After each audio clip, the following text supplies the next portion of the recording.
എൻ്റെ ആനന്ദം എന്നുമെന്നും നീ തന്നെയാണ്. ക്രിസ്തുവിൽ പ്രിയരെ, ജീവിതത്തിൽ സഹനങ്ങൾ വഴി ലഭിക്കുന്ന സന്തോഷങ്ങൾ തീക്കനൽ തൊടുമ്പോൾ ഉണ്ടാകുന്ന വേദന മറക്കാൻ സാധിക്കാത്തതുപോലെയാണ്. അപ്രകാരം തന്നെയായിരുന്നു പരിശുദ്ധ കന്യകാമറിയത്തിന്റെ ജീവിതത്തിലുണ്ടായിരുന്ന സഹനങ്ങൾ.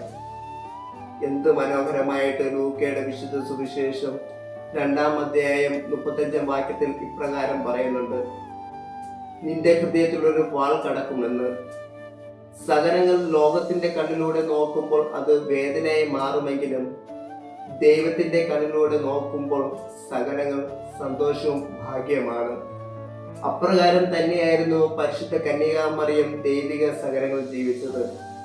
നമ്മുടെ ഓരോരുത്തരുടെയും ജീവിതത്തിൽ സഹനങ്ങൾ ഉണ്ടാകുമ്പോൾ ഏത് കണ്ണിലൂടെ നോക്കേണ്ട ഒരു കാലഘട്ടമാണ് ഈ ജപമാല മാസം. പ്രിയമുള്ളവരെ, നമ്മുടെ ജീവിതത്തിൽ ഉണ്ടാകുന്ന ഓരോ ദൈവിക സഹനങ്ങളും അതിനെ നമുക്ക് പവിഴമുത്തുകളാക്കി മാറ്റുള്ള കൃപ നൽകണമേ എന്ന് നമുക്ക് ആത്മാർത്ഥമായിട്ട് പ്രാർത്ഥിക്കാം.